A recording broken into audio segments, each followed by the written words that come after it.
मौसम को देख के ऐसा लग रहा है जैसे मॉनसून आ गया होगा। ऊपर वाली जो ये मंजिल है तो ये बना रहे हैं हम होम स्टे के पर्पज से। कुछ लोग ऐसे होते हैं ना जो लगभग 6-7 दिनों तक ऐसे पहाड़ों में घूमने के लिए आते हैं, खुद ही वो खाना बनाना चाहते हैं। मामा जी हमारे गांव के जागरी है। टूट जाए हमारा निरेना चंद सूरी गरण लगे मिट जाए। यहाँ इस वाले घर में मैं पहली बार आया हूँ और यहाँ पे हमारे बड़ा जी लगे हैं रिंगाल की बुनाई पे।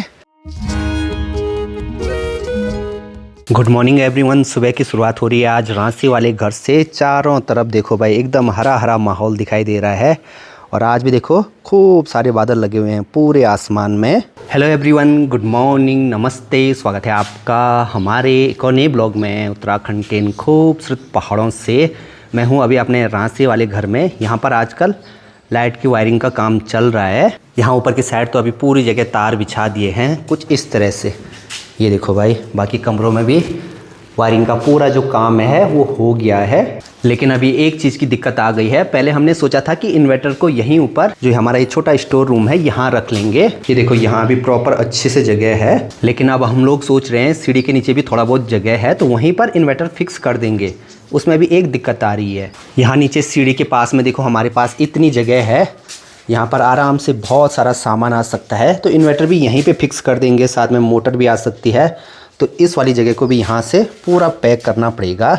लेकिन सबसे बड़ी दिक्कत ये है कि यहाँ पे प्लैंक्स भी लग गई, टाइल्स भी लग गई और वायरिंग के लिए हमने कोई भी पाइप नहीं छोड़ा है। तो अब फिर से यहाँ पे थोड़ा बहुत तोड़फोड़ करनी पड़ेगी। इस वाली दीवार पे भी प्लैंक्स लग गए, जो नीचे वाली है यहाँ पे भी ये टाइल्स लग रखी हैं। तो अब एक ही ऑप्शन है हमारे पास, यहाँ बाहर से जीरी काटनी पड़ेगी। कुछ यहाँ से बाहर से घुमा के ऐसे ले जाना पड़ेगा क्योंकि इस वाली जगह पे स्विच भी लगेगा तो थोड़ा बहुत तोड़फोड़ तो यहाँ पे होगी ही होगी। अब कुछ दिन पहले हमने यहाँ पे ये वाली जगह बंद करवाई थी तो अब यहाँ पे इतनी जगह बच रही है 7 फीट के आसपास।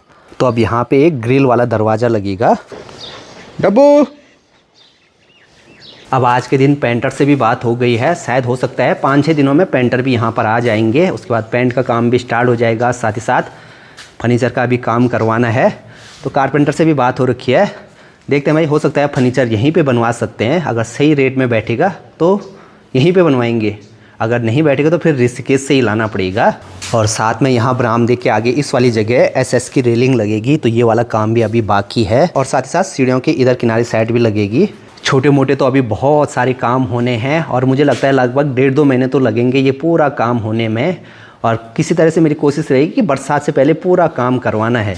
ऊपर वाली जो ये मंजिल है तो ये बना रहे हैं हम होम स्टे के पर्पज़ से। तो जो ये हमारे कमरे हैं इसमें फर्नीचर कुछ ऐसा रहेगा। बीच में इस वाली जगह बेड, सामने हो सकता है एक अलमीरा बना दें स्टोरेज के लिए और इधर हो सकता है टीवी पैनल बना दें क्योंकि अगर कोई टूरिस्ट आते हैं तो उनके लिए ज़रूरत की सारी चीज़ें यहाँ कमरे में उपलब्ध हो, ऐसी पूरी कोशिश है हमारी। रूम तो ये हो गया, साथ में एक सेपरेट किचन यहाँ ऊपर भी बनवा रखा है। ये एकदम बढ़िया से किचन बना रखा है। यहाँ पे भी अभी बहुत सारा काम होना है। यहाँ पर कैबिनेट बनेंगे, यहाँ नीचे भी अभी फर्नीचर का काम होना है। कुछ लोग ऐसे होते हैं ना जो लगभग 6-7 दिनों तक ऐसे पहाड़ों में घूमने के लिए आते हैं, खुद ही वो खाना बनाना चाहते हैं तो उस पर्पज़ से ये वाला किचन बना रखा है। अगर कोई आता है खुद ही कुकिंग करना चाहता है तो ये सेपरेट किचन यहाँ पे इसलिए बना रखा है। अब यहाँ ऊपर वाली छत में भी हमने जीरा फिनिशिंग करवाई थी और यहाँ पे तराई के लिए पानी बंद कर रखा था हमने। जीरा फिनिशिंग करवाने का मेन पर्पज़ था कि यहाँ छत में कहीं पर भी पानी जमा ना हो। तो चलो भाई, प्रॉपर पानी जो भी हमने डाउन पाइप छोड़े हैं वहाँ से नीचे जा रहा है। आज भी देखो बारिश लगनी शुरू हो गई। अब 2-4 दिनों से मौसम को देख के ऐसा लग रहा है जैसे मॉनसून आ गया होगा। हर दिन बारिश तो लगी रही है। अब बहुत सारे लोग बोल रहे थे कि यहाँ पे सीढ़ियों में जो ये पत्थर लगा है तो इसमें फिसलन होती है बहुत ज़्यादा। अगर पैर सूखे हैं फिर तो उतना कोई दिक्कत नहीं है, लेकिन अगर पैर गीले होंगे तो थोड़ा बहुत दिक्कत तो है तब। लेकिन सूखे पैरों में उतनी फिसलन नहीं है। 21 मई को द्वितीय केदार मनेश्वर भगवान जी के कपाट भी खुल रहे हैं और उसके बाद तो खूब सारे लोग आते हैं हमारे गांव में भी भगवान जी की यात्रा करने के लिए। और साथ ही हमारे घर के पास में देखो भाई, यहाँ पे ये बढ़िया से कॉटेज बने हुए हैं तो यहाँ पे भी खूब सारे टूरिस्ट आते हैं।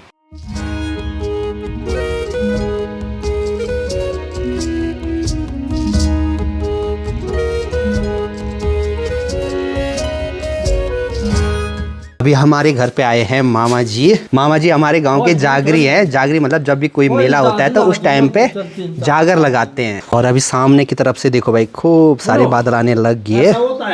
मेघ भर के टूट जाए अमर निरैना चंद सूर्य ग्रहण लगे मिट जाए।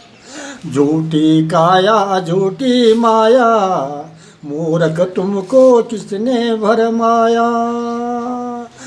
झूठी काया झूठी माया झूठा रगड़ा झूठा झगड़ा अंत काल में कोई नहीं चले दगड़ा। भाई भतीजा कुटुंब घनेरा अंत में रहना चिड़िया बसेरा। झूठी काया झूठी माया मूर्ख तुमको किसने भरमाया। अमर निरैना पंच देवता कलयुग आएगा छिप जा। यही बात है, ये सब मिटा है। ये दुनिया की वो है भावना। वो ठीक बोल रहा है कि सब चले जाएंगे मर के। तुम्हारी उम्र कितनी आज? उम्र 81 वर्ष। 81 वर्ष का बुढ़ा। मैं तो जाने वाला हूँ 2 साल 1 साल। मामा जी की उम्र है 81 साल। अभी भी एकदम फिट लग रहे हैं। और आवाज़ भी अभी आपने सुनी होगी। एक गीत गाया यहाँ पे, उसमें जीवन का बहुत सार बताया जिसमें बहुत सच्चाई छुपी हुई है। तेरे वह न भगवाना प्रभु जुगु का जल में सते जुग वे न तेरो नरसिंह अवतारे। हे नरसिंह रूपा धारे बाबू हरणा का सेवा मारे। बालका रूपा धारे तेना पुताना संगारे। और कृष्ण रूपा धारे बाबू मामा कंस मारे। हे राम रूपा धारे तेना रावण संगारे। मुझे ऐसे बुजुर्गों के साथ बैठना, उनकी बातें सुनना बहुत अच्छा लगता है। बहुत कुछ सीखने को मिलता है। उनके पास पूरा एक जीवन है, जीवन का पूरा अनुभव है, तो वो वैसी बातें करते हैं। और जी मामा जी अभी यहाँ पे आए थे हमारे यहाँ पे, तो ये हमारे दादाजी के साथ के हैं। मतलब दादाजी थोड़ा छोटे थे इनसे, और अभी भी देखो खूब काम करते हैं। तो पहले वाले लोग इसीलिए फिट रहते हैं क्योंकि उनको काम करने की आदत पहले से है। अभी भी थोड़ा बहुत काम करते हैं वो घर में, तो ये बात है। तर साजू कसरी हाँ त्यो ono शिवराज हाँ नो गाव जब पंचायत में बोलता मुठ पर बोलता ए तू खराब है बा तब गाव जब लो पर बहुत साफ से हाँ। खुला। सुबह के अभी 10:30 हो रहे हैं। अब जाकर थोड़ा सा बारिश बंद हुई है। मैं जा रहा हूँ अभी तरसाली वाले घर में, क्योंकि कल अपना लैपटॉप लेकर नहीं आया था, तो एडिटिंग का जो भी काम है वो अभी कुछ भी नहीं हो पाया है। और आज जा रहा हूँ मैं एक नए रास्ते, यहाँ से ठीक नीचे। उस वाले घर में मैं आज तक कभी भी नहीं गया, क्योंकि वो वाला घर पिछले साल ही बना है। यहाँ से अपना घर कुछ ऐसा लग रहा है, जब बाहर से अच्छे ढंग से पेंट हो जाएगा तब और भी बढ़िया लगेगा। डब्बू भी निकल गया मेरे साथ। यहाँ इन खेतों में ये है झंगोरा मंडुए की फसल।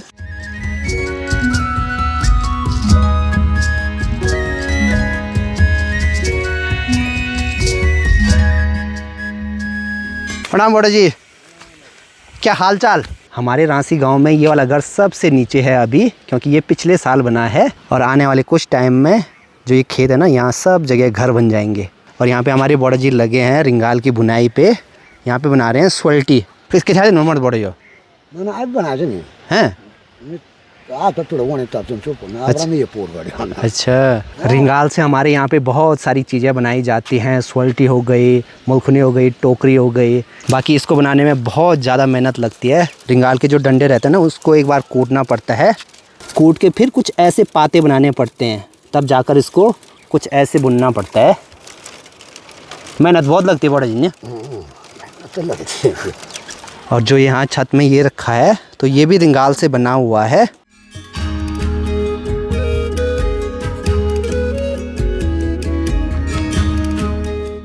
यहाँ इस वाले घर में मैं पहली बार आया हूँ। बस यहाँ से ठीक नीचे जो खेत दिखाई दे रहे हैं ना, वहाँ से ठीक हमारा तरसाली वाला घर दिखेगा नीचे। और यहाँ पे भी देखो भाई 2 सोल्टी बना रखे हैं कुछ इस तरह से। हमारे यहाँ पे इन सोल्टी का बहुत काम होता है। जंगल से घास लाने के लिए, गोबर डालने के लिए, बहुत सारी चीज़ों में इनका यूज़ होता है। मैं और डब्बू निकल गए हैं अभी तरसाली वाले घर के लिए। आजा आजा। ओ लो लो लो लो। इस बार देखो भाई, घोड़े खच्चर भी अभी केदारनाथ धाम में नहीं गए। इस बार प्रशासन ने सारे घोड़े खच्चर जितने भी केदारनाथ धाम में गए हुए थे सबको अभी वापस लगा रहे हैं वो लोग, क्योंकि बीमारी फैल रही है। ऐसे में वो लोग सवारी ढोएंगे तो और घोड़े खच्चर वहाँ पे मरेंगे, तो इसलिए प्रशासन ने ये वाला कदम उठाया है। डब्बू चले गया अभी सामने उधर की साइड, शायद वहाँ लंगूर हैं। मैं तो अभी घर में पहुँचने वाला हूँ। डब्बू गया था ठीक ऊपर यहाँ जंगल में, शायद वहाँ लंगूर हैं, आया ही नहीं अभी तक। चलो भाई, हमारे गाय बैल भी आ गए हैं जंगल से अभी चर कर। अब बैल अभी खेतों में ही है।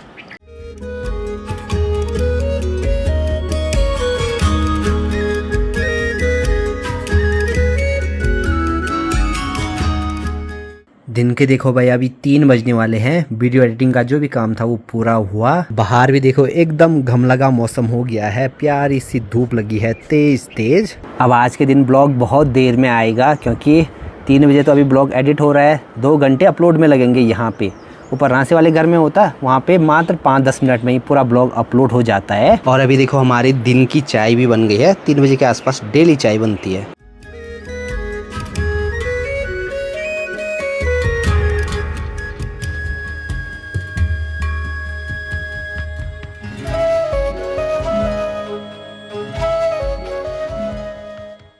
रात का भी खाना पीना हो गया है और आजकल बस न्यूज़ में भारत पाकिस्तान वॉर की खबरें चल रही हैं। और वैसे वॉर तो कोई नहीं चाहता है, चाहे भारत हो चाहे पाकिस्तान हो, लेकिन कुछ लोग जो आतंकी गतिविधियों से जुड़े हुए हैं वो लोग ऐसी घटनाओं को अंजाम देते हैं जिसमें बहुत सारे निर्दोष लोग मारे जाते हैं, चाहे वो भारत के बॉर्डर पे हो या पाकिस्तान के बॉर्डर पे हो। वो आतंकी संगठन कभी नहीं समझ सकते इस चीज़ को। खैर, हमारी देश की रक्षा के लिए जो भी सैनिक बॉर्डर पे तैनात हैं, सैल्यूट है उन सभी को, उनके परिवार वालों को। आसान नहीं है ऐसी सिचुएशन में वहाँ पर तैनात रहना अपनी देश की रक्षा के लिए। बहुत हिम्मत चाहिए। बस वहाँ पे क्या हालत हैं वो वही लोग जानते हैं। अपने इन देश के हीरोज़ को, देश की सिपाहियों को सलाम करते हैं कि उनकी एफर्ट्स की वजह से जो बॉर्डर्स पे रहे हैं, तो हम यहाँ पे सुख की ज़िंदगी गुजार रहे हैं। जितना भी कहें वो कम है, क्योंकि फ़ौज हमारी रात को जागती है, उनकी वजह से हम सोते हैं। सेकंड सोल्जर हम भी हैं उनके साथ। फिलहाल इस वाले ब्लॉग को यहीं बंद करते हैं। मिलते हैं आप लोगों से नेक्स्ट ब्लॉग में। तब तक के लिए हंसते रहिए, मुस्कुराते रहिए। जय हिंद, जय भारत, उत्तराखंड। बाय।